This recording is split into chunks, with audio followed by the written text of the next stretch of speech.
When the Arab Spring started in 2011, the empire decided which revolutions were good and which were bad, pouring arms and money into police-state monarchies to crush legitimate protests from Egypt to Bahrain. But some movements were lauded by U.S. politicians as great causes for freedom, conveniently in countries whose governments they had long hoped to overthrow, and rushed to their aid. In Libya, the U.S. was able to accomplish its plan for regime change in less than a year, thrusting the country deep into misery. But in Syria, the regime change plan hasn't gone as smoothly. A list of changing rationales and goals have spanned the last 5 years. And history would judge us all extraordinarily harshly if we turned a blind eye to a dictator's wanton use of weapons of mass destruction. Millions of dollars in cash and weapons flowed to the rebel forces fighting to overthrow the government. Once ISIS rose to dominance, U.S. officials said it was no longer about toppling Assad, it was about defeating the terrorist group in Syria, without Syria's permission. But the administration still insists Assad must go in order to defeat ISIS. In addition to confusing and contradictory statements by the White House, the U.S. has an array of complex alliances and enemies in the region, from Turkey to Iran. There's much at stake in a bloody war that's already taken the lives of 250,000 human beings. To help break through the web of forces on the empire's chessboard, I sat down with Dr. Vijay Prashad, professor of international studies at Trinity College and author of several books, including A People's History of the Third World, The Poorer Nations, and Arab Spring, Libyan Winter. When the uprising broke out in Syria, when there was an initial protest, where at that moment, the US ambassador, Mr. Ford, Robert Ford, went to the sites of the uprisings. Now, this is a very important thing to recognize. A foreign ambassador inside a sovereign country went to support uprisings which was for the overthrow of the government. This is a very important thing for people to remember. In other words, the United States government, by the presence of Robert Ford, was telling the people who were opposed to the Assad government that we are going to deliver Damascus to you. In other words, the United States took a position in 2011 by allowing Ambassador Ford to go to these places. So there was no confusion. The idea was, as part of the anti-Iran policy, the idea was that Damascus has to be delivered to other powers than Iran, perhaps Saudi Arabia. This has been a clear position. But the Syrian opposition knew from the very first that unless the United States bombed Damascus to smithereens, this regime was not going to fall. So knowing that they were not going to provide the Libyan solution, they nonetheless wound up the opposition to expect US planes to come and bomb in Damascus, which the Americans knew was not going to happen. So this, in a sense, is where the responsibility also lies for the hundreds of thousands of people killed in Syria. In other words, the US green-lighted a regime change scenario which they very well knew they could not follow through on. So I don't actually see any confusion in American policy. The confusion simply came in that the Obama administration had to, in a sense, dance around the fact that they were not able to honor what Robert Ford had suggested by his presence at these demonstrations. And it was never really about the Syrian people, it was always about Iran.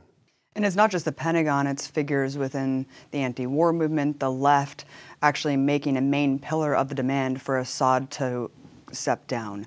What would this mean for the Syrian people? The Assad government is a government of a certain class of people. The Syrian government had made enormous advances, despite really quite ruthless prison policies against the opposition, ruthless against anybody that stood up against the government. They nonetheless made some advances in human welfare. They created institutions of different kinds, etc. Bashar al-Assad, when he, in a sense, inherited the regime, came at a completely different moment in world history. He was much more open to the Americans and the Europeans. He was very much open to what we consider neoliberal development, new construction projects, etc. He made an alliance with the Turks. Turkey made so much money, in a sense gentrifying northern Syria in the 2000s. This was a period where it created a sense of displacement among the population. There were real grievances in the country. Nonetheless, despite having these grievances, popular opposition was extraordinarily weak in Syria. There was no way they were going to be able to actually win against the government. And I don't mean militarily, even in terms of appealing to vast numbers of people who as yet supported the government. So, you can't create revolution by shortcuts. You have to take the protracted road. And in a sense, the American offer to the Syrian opposition was a shortcut. And by opposition, what do we mean? You see, the people who were revolutionaries, the left inside Syria, of which there was a section, were never the people that the Americans saw as the opposition. Who did they see as the opposition? From the beginning, they saw the proxies of Turkey, of Saudi Arabia, maybe of the Muslim Brotherhood. These were the people that they were talking to. They were not talking to the socialists on the ground. Those socialists on the ground are disposable for everybody. So when this term opposition captures too much. Some people, when they hear opposition, they mean the rebels who came from nowhere fighting on the ground. But actually, when the Western governments talk about opposition, they mean the people who were in exile in Turkey and formed these groups. And this was a certain kind of elite, similar to the transnational coalition created in Libya. Who were they? They were bankers. These were the people that the West sees as opposition. So, we should not fool ourselves that very early on, the people had been discounted by the West. Who had become serious were these proxies. And these proxies, as we know, are not merely businessmen in suits. They morph very quickly to the very worst kind of characters who are given free rein, by Western backing and, of course, Gulf Arab backing to create mayhem in Syria. Feels like deja vu because we just went through the same thing in Libya not too long ago, where the character of the uprising was secondary to the overthrow of Gaddafi. What lessons can be gleaned from Libya? But it depends on who is going to learn which lesson. You see, the West is learning no lessons. The West has believed that regime change against its adversaries is allowed. And by the way, there was so-called soft regime change in this period. In Honduras in 2009, the United States fully backed the overthrow of the legitimate government of the Honduran people. That was when Hillary Clinton was the Secretary of State. In Japan, the Japanese people actually voted a government to power which had a mandate to remove some, not all, US bases from Okinawa. Hillary Clinton lobbies the government, and the United States overthrows a legitimately elected government and brings another government to power. This was barely mentioned in the US press. So at the same time as there's this kind of regime change in the Middle East, there was a successful regime change in Honduras, successful regime change in Japan. Have you ever heard anybody talk about regime change in Japan? No. They will blame, say, what happens in Afghanistan or what happens in Syria, emergence of ISIS, Taliban, whatever. They blame it on somebody else. They'll say it's Assad's fault that ISIS is created. Come off it. ISIS is a direct product of the chaos sown by the US overthrow of Saddam Hussein. When Saddam was captured in Iraq, he comes out of his hiding hole and he says to the American troops, I am Saddam Hussein, the president of Iraq. I want to negotiate a surrender. They mocked him, laughed at him, humiliated him. Imagine if the government had actually said, okay, we want to accept a surrender. In other words, we want to create a new Iraq, which we've illegally attacked and illegally destroyed. Okay, but we want to bring the Fadain Saddam, your people, have to have a role in the future because they are Iraqis. We cannot simply excise them from Iraqi history. They have to. But no, they didn't accept his surrender. They essentially turned him over to be lynched. Gaddafi was killed by what? A NATO strike hits his car and then he was lynched on the street. there are, right now in Sirte, which is Gaddafi's hometown, there is ISIS, has taken control of Sirte. Inside Sirte, it's not merely the old jihadis, but also people of Gaddafi's Green Movement, who have been totally isolated again, have joined ISIS. Why? Because that's the only avenue they have. You've marginalized. Why didn't they arrest Gaddafi? Again, an illegal arrest. But at the time, accept his surrender and say, your block of supporters will have a place in Libya. No, they said, none of you will have a place in Libya. There are tens of thousands of Gaddafi-era supporters who are in prison in Libya, uncharged. This is a human rights violation. So when you conduct these, regime change operations and then tell a section of the population you are no longer relevant, you're condemning them to social death, to political death, and in some cases to prison for life. And I think this is a lesson that nobody is thinking about. They are saying, I wish there was no war. Well, you've done these wars, you've destroyed these countries. You must, having done all that illegally, you must open yourself to the possibility that, an American should not decide what happens in Libya. Let all the Libyan people decide, including those who you now consider persona non grata. In Syria, the military is very well organized. It's very disciplined. There hasn't been defections. So to imagine that just because an American ambassador shows up in a square where there's 50 people standing there, that you're going to somehow terrify the military was an illusion, a very dangerous illusion. I don't feel like there's a need for anybody to say, I support Assad, I don't support Assad. This is an irrelevant question. The question is, I believe in freedom of people, but I also believe that freedom is a protracted struggle. Freedom has to have a set of obligations upon human beings to win other people over. As I said, there's no shortcut to these things. You can't bomb your way to freedom. It's a protracted struggle. And in a place like Syria, the government may not appeal to some people, but it does appeal to others. Look, the fact is that vacuums are the worst thing to create in any territory in the world. And I think people have now understood that the Syrian army is going to have to become one of the factors that fights the war against ISIS. And the White House has said part of its strategy is working with regional players on the ground. Of course, there's several contradictory players here. First, there's Saudi Arabia. Is this a logical partner for peace when even Hillary Clinton has said that it's the biggest exporter of Wahhabi terror worldwide? The United States government has one principal ally in the region. And that ally, apart from Israel, because Israel is not really consequential for some of this stuff, the principal ally the United States has is Saudi Arabia. And the United States has at several occasions said the defense, not of Saudi Arabia, but of the royal family, is the obligation of the United States of America. Why is that so? It's because of oil. Not because America buys oil from Saudi Arabia, but because the Saudis are able to control oil prices. Look at recent situation. The Venezuelans fought to rebuild OPEC.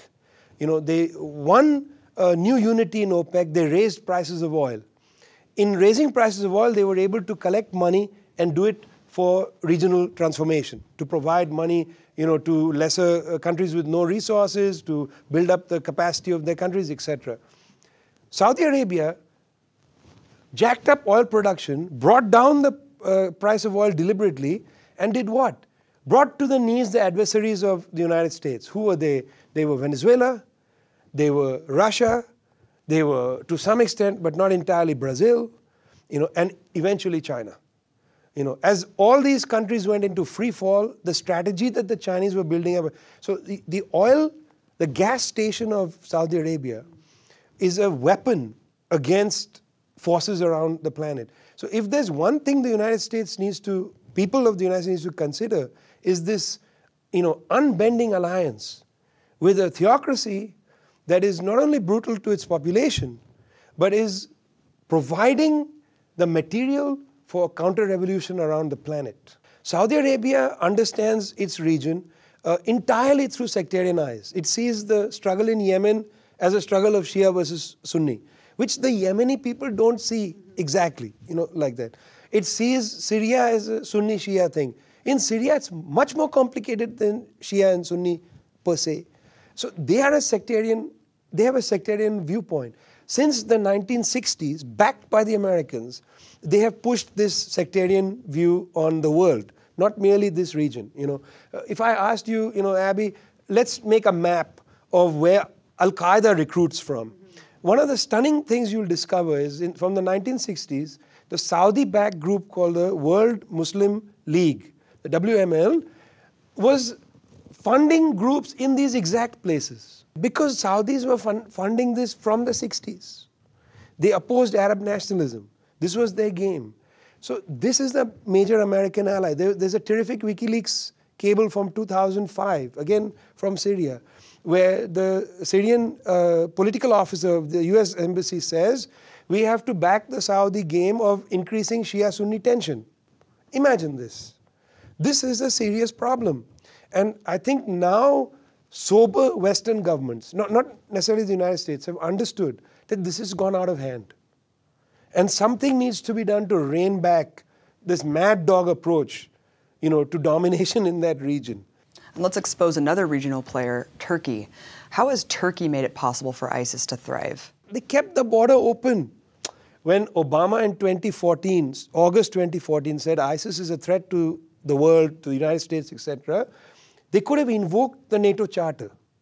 And Turkey as a NATO member could have been forced to close the border.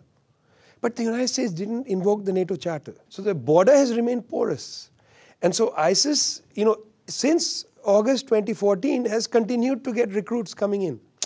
Look, the press picks it up here and there. They'll say, yes, the Paris attacker, the first time, the woman, she is now in ISIS territory. She went through Turkey.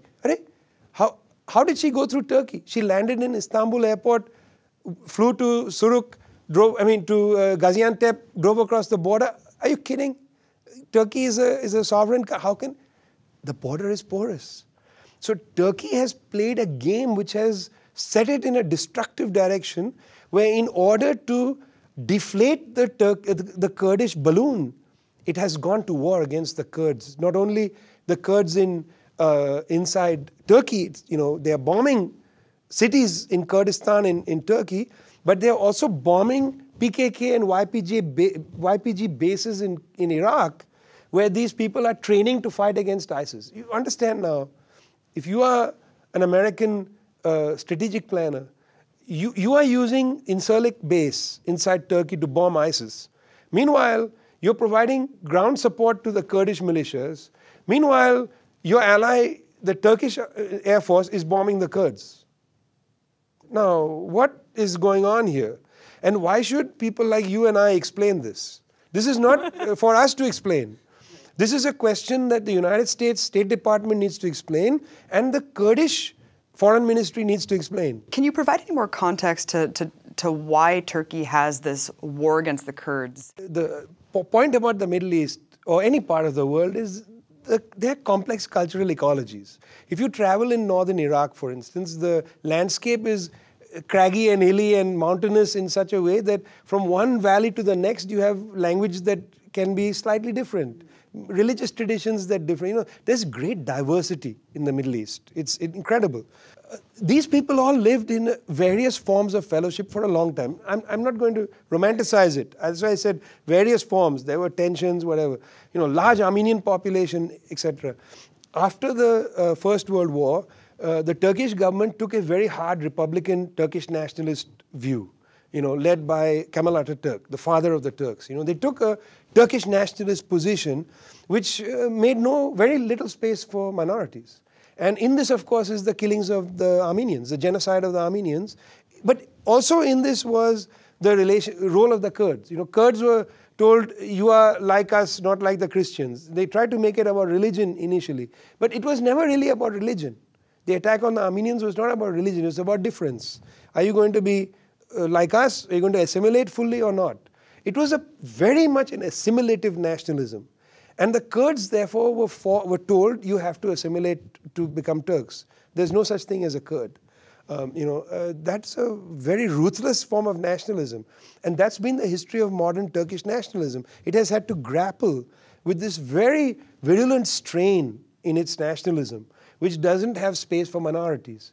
And what's interesting is in Kurdish history, in Turkish history, in the last 20 odd years, the Kurdish political movements have oxygenated Turkish politics. The HDP, for instance, is one of the few political parties that is totally socially progressive, and which is why it's linked with the Turkish left. It's provided the Turkish left with a mass movement.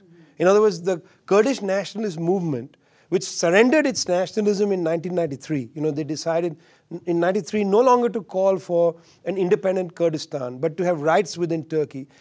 You got a mass constituency for the Turkish left. And so the Kurds, therefore, are not some alien life form. They are part of Turkish society. The largest Kurdish city is Istanbul. There are 1 million Kurds that live in Istanbul. Kurds live all over the country. But they have provided, through their struggle for self-determination, an oxygenating space for the Turkish people, in told, all the Turkish people. And so they are trying to revise the idea of this virulent Turkish nationalism, which Erdogan has now bizarrely come to represent. The Kurdish struggle is not a struggle of ethnicity, it's a struggle of values. The HDP is not a Kurdish exclusionary party, it's a party of a certain set of values, progressive values. So that's available inside Turkey. Mm-hmm. There's been a scholar that studied every suicide bombing since 1980 and found that 95% of them share one strategic motivation, which is the response to military intervention or occupation in their country. Given this, why do you think that the empire continues to respond with military intervention? Well, there are many reasons. One of them is that if you have no other solution for the people's problems, you utilize the hammer. If you no longer have the ability to propose a solution for poverty, starvation, desperation, etc., if you don't have a solution in the United States, why talk about the world? Yeah. If in American cities you can't provide jobs, you can't provide schools, you provide police, you provide prison. This is the domestic cognate of imperialism overseas. Here they have no answer to people who are starving, they only know how to throw them in jail. There they have no answer to people's demands. They only know how to bomb them. This has become a habit. Why? Because the very rich around the world have gone on strike. They refuse to pay taxes. They refuse to provide wealth for human betterment. They are happy to provide money to bomb people and build gated communities and things like that. They are happy to create dystopia. They are on strike when it comes to creating utopia. It is people who are well-meaning and well-thinking, people who believe in the good side of history that have to fight for utopia. They have an end game. It is purely dystopic. We have forgotten that we need to fight for an end game. Our future is not merely resistance. Our future has got to be something beautiful.